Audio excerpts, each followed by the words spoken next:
a TV phrase, come with us now on a journey through time and space as we explore White Dwarf from 1996.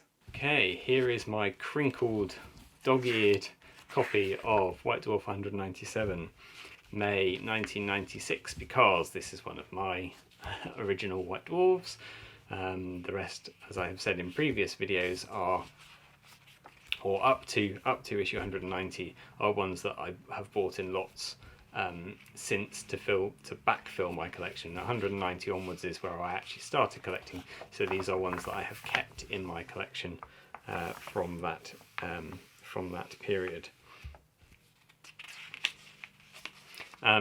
If you're interested in White Dwarfs of this era, and of course you are because you're watching this video, I should point out there is a very good video with A.D. Wood, apparently, not Adrian Wood, although he was always listed as Adrian Wood, A.D. Wood, as he likes to be called, an interview with him on, can't remember the name of the channel, but I shall put it in text here, so that you can go and look for it. Look for that on YouTube. Very interesting interview with him on the development of White Dwarf at this period and some of the thought that was going into creating the magazine. Really, really interesting insights from someone who was there. So I'm not going to repeat those insights because that would be secondhand hearsay. Go and watch that video with him and he will tell all from the perspective of somebody who was there and who knows. I'm just flipping through more figure painters. They want more figure painters. I want to apply. I know. At this time, I was definitely not good enough to be a painter in the Heavy Metal Studios, for sure. We looked at some dryads and things last time round. Now we've got the regular Wood Elf Warriors, and of course some Trish Carden, Morrison as was Treeman. These two, I think this one particularly was a Marauder Treeman. I think this one came out in Marauder before it was then brought back into the Citadel fold, and then through a later but similar vein kind of Treeman coming along to join for this release. Here we have the new Glade Guards, the new regular warriors, and these are Ali Morrison sculpts, I believe. We can check this. I can have a look in the back here. Yes, they are Ali Morrison sculpts. There you go.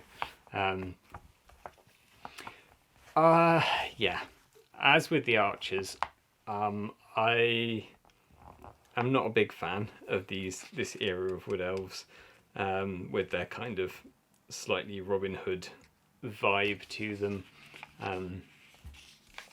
I mean, they're iconic, right, for what Wood Elves look like. And these War Dancers, which I would have said were Jez Goodwin sculpts because they're very, very finely detailed, but in fact they are Gary Morley sculpts. So there you go. Justice for Gary. Some absolutely beautiful anatomy on these guys. Really, really great. Fine detailed faces. Musculature that's not barbarian over the top, but is still defined and noticeable. These are some of the pinnacles of anatomy sculpts that I go to whenever I want to try and create an unclothed figure, and I always fail. But very nice detail on these, and I guess it shouldn't be a big surprise because Gary did the Warhammer Quest War Dancer as well. That's just an awesome model. But yeah, these always felt a bit lumpy for elves for me. Maybe it's the big cloaks and hoods that do it, because you can only get so fine a fabric if you've got to cast it, but they just don't. These feel elegant, right, lithe and graceful, and these feel a little bit lumpy, to say nothing of the plastic archers, which I'm sure we will come across at some point. Great Eagles of Glorious, of course, Trish sculpts. Ian Pickstock talking about Space Marine chapters and how you should make up your own, or you can make up your own. And this article was a great inspiration to me back in the day. I remember going out in the garden with my spray cans of car automotive spray paint that I had got from the local surplus stores, which was my source of painting paint for a while, and was probably why I was not good enough to join the heavy metal crew at this period, because I was painting in car touch-up paints and very old sludgy enamels, and yeah, didn't have any of the Citadel paints certainly, or any other. There wasn't much in the way of hobby acrylics around at the time, and I didn't have much in the way of the Citadel paints. And those hex pots were a bit crap anyway, weren't they, to be honest? A bit gunky, thick paint. So my paint jobs weren't very good, but nevertheless, armed with this article, I did create my metallic blue and metallic orange Space Marine chapter colours. And I like reading this article by A.D. Wood, where he's like, basically, slap the paint on. If it looks good, it looks good. That's all we're worried about. Excellent news. Get it painted. That was definitely good to hear back in the day when I was struggling to get anything that looked decent. But here are some really nice chapters. This was the 95 Golden Demon Squad Award winner, although it surprised me at the time, and it still does, that this is a 10-man tactical squad, but it looks like there's far more models there, I guess because of all the banners and things. Most of those Golden Demon squads were 5-man tactical squad, or 5-man, what do they call them, assault squads, support squads? I can't remember anyway. The 5-man squads, I guess because it took considerably less time to paint all of those to an excellent standard than to paint a full 10-man squad. But yeah, really nice choice of models and colour scheme on there.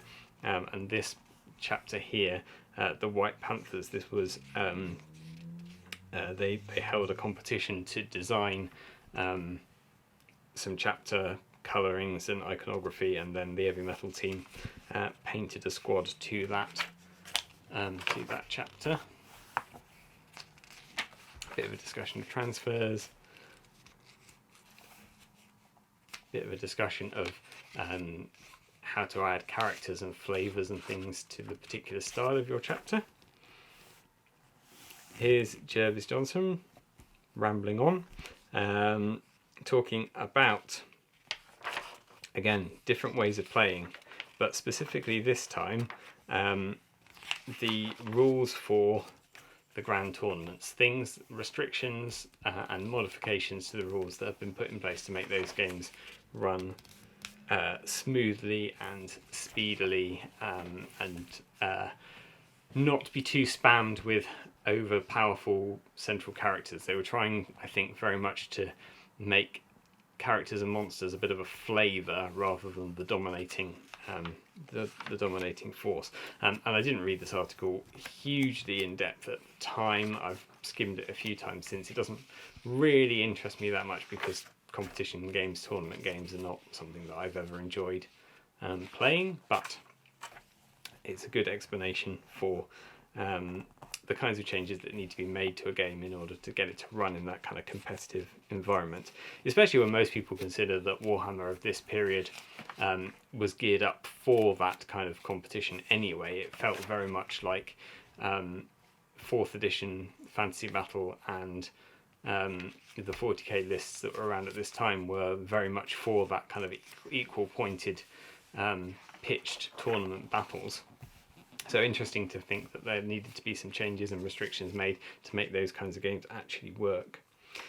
Here is a discussion of rat skins in Necromunda, that reduced confrontation rule set that I still love. And the rat skins are great, although, does the modern Necromunda have rat skins? Is that a kind of, are they a politically correct no-no now because of how concentrated on indigenous American tribes they were? Don't know. Haven't seen a rat skin from New Necromunda, but maybe they exist. It would be a shame if they didn't, because they're such a iconic, I'm going to use that word again, they're such an iconic factor in the Necromunda game. And I love all of the kind of shamanic elements to them. The idea that you're wearing the skin of a rat to gain its strength and things, all mythologically very rooted in, I guess, Native American culture. But I don't feel like it's being particularly derogatory. I feel like it's sort of celebrating. It's like the Huldra in the woods, he says, going back to his own rule set again, blowing his own trumpet. No, trying not to blow my own trumpet. They're based a lot in Sami and Icelandic folklore, but I hope celebrating that folklore. I hope not taking that folklore and simplifying it, or stripping it down, or taking the nick out of it. I hope being honest with it and just taking the sort of inspiring and relevant aspects from it, and applying them. So I don't feel like it's necessarily a parody as much as an homage and a tribute to, but people interpret these things in different ways, and I guess if you're not rooted in that culture, then you probably don't have the casting decision on whether that's a good thing or not. Here is possibly the first discussion on non-metallic metals to be found in White Dwarf. The painting of Dante here. He describes it as the way that gold is painted in artwork. And here is David Gallagher's painting of Dante in gold armour. So trying to get that same gold without using shiny gold paint. An in-depth look, and this will, I think, be carried on in a future article, on painting horses, which are an interesting thing to paint. It's like black. You can go very flat black and not worry about it, and it can look good. You can go with a very flat horse with no highlighting on it, and it can look good. And the moment that you start trying to put highlighting and extra effects and things on it, then it starts looking less good, and then you've got to be really good at it before it starts looking good again. So here is Mike McVey giving some suggestions as to how to get good at it. And then here's another discussion with Paul Muller on painting white. Apparently, I would say these were cream, but white cowls with layers and layers and layers of glazes. It's time for guess what was in that card frame competition. This one, no prizes for guessing. This is a Fallen Treeman template. We've seen some Treeman being released, so you've got a Fallen Treeman like the Fallen Giant. It actually says what's in here. These are new Warhammer Quest Advent cards, and these were some air ducts for Space Hulk, and these were Jane Czar's War Gear cards. There you go. I'll tell you exactly what it was in there because it says. And here is the article that references those Warhammer Quest game cards, the Lost Kingdoms. Now you've been to the harbour and you've chartered your ship and you've sailed to faraway lands. Here's what you can do in those faraway lands, and some of them are very similar to things that you could do in the old world, but there's suggestions for making it a bit more foreign, a bit more tropical, a bit more interesting, less conventional, and some things that can happen to you on the sea on your way there and back again. Here's a bit of discussion of Space Hulk. And here is Gary Morley talking about some of the stuff that he's been working on. His Blood Bowl team, his before Goliath were a model thing, his conversions to playtest Necromunda.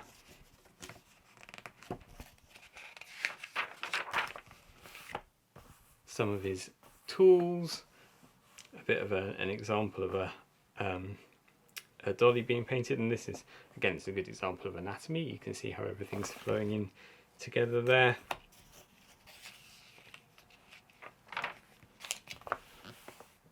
Some of Gary's, oh, there you go. I clearly didn't read this article properly because this is very clearly a Gary Morley sculpt here.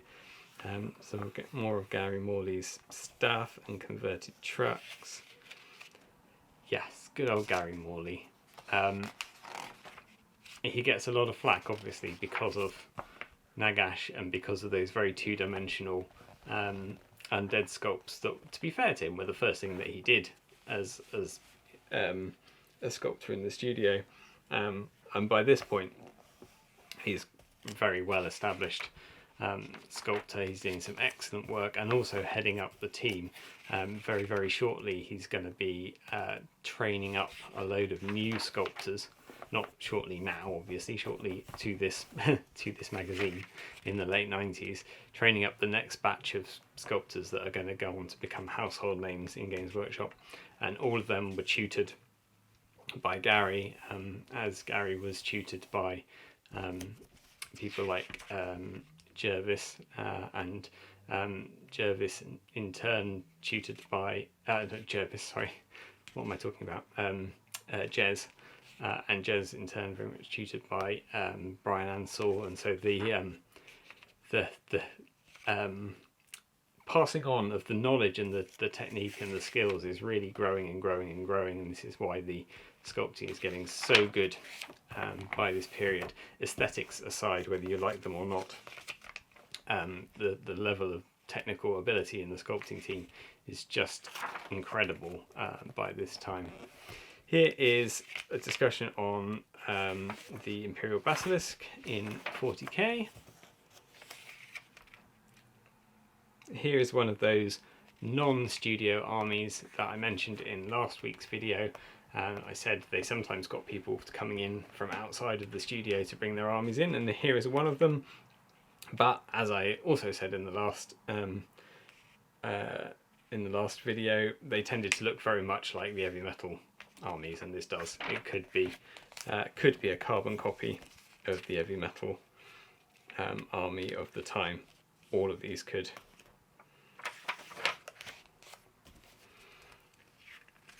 Nigel Stillman talks about a different form of play to Jervis, who was discussing the tournaments. Here he is talking about playing for fun. Here are some styles of play which definitely lack imagination. A fussy obsession with the right kind of magic item, and worse still, the quest for the all-powerful combination of magic items.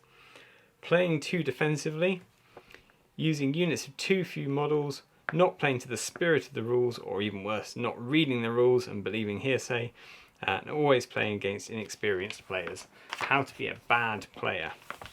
So here are some ideas of how to be a good player and to play narratively and fun and in a spirit that I would very much call the spirit of Oldhammer now, gifted to us by Nigel Stillman, or at least explained to us by Nigel Stillman. Here's a nice appearance of the Marauder Giant. I hope you now all have your Marauder Giants, having bought them from Made to Order a couple of weekends ago, at the very, very generous price of £50 for a Marauder Giant. If you bought one off eBay for £100 the week prior to that, well, I don't think you did, because I was watching the prices of Marauder Giants prior to that sale just to get a sense of what they were. I don't think many of them sold in that week prior to the Made to Order coming out. But if you did, apologies, but at least you've got probably an old actual lead one, not a nice crisp new white metal one. I actually had one already. I was given one, thanks Mike, so I didn't need to buy one. But had I not had one, I would have probably bought one for 50 quid.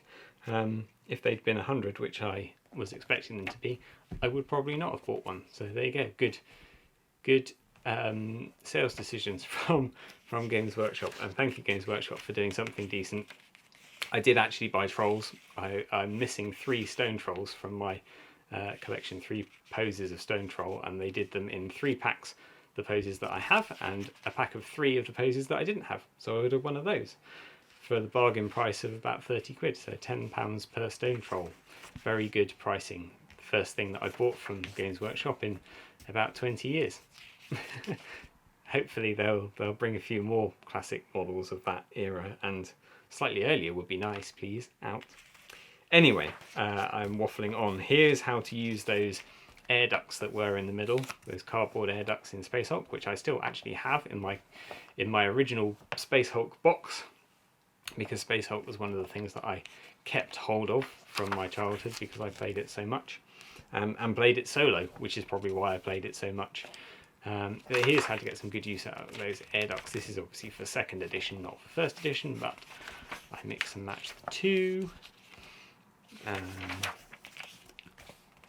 And here's another modelling article from Owen Brennan, looking at hedges, Panscara hedges. Who didn't have Panscara hedges across their tabletop. I'm going to be making some of these hopefully over the summer, because my plan is to do a big game based on the board in the 3rd edition rulebook.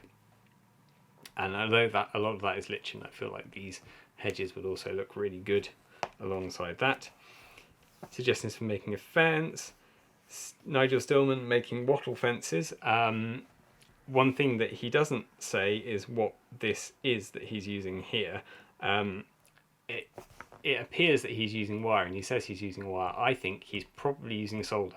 And my top tip for this, having made a lot of wattle fences in my time, is solder makes brilliant wattle fences. It's more expensive than doing it out of wire, of course, but you get that extra bend to it, and then dab it with textured filler, and it looks really good.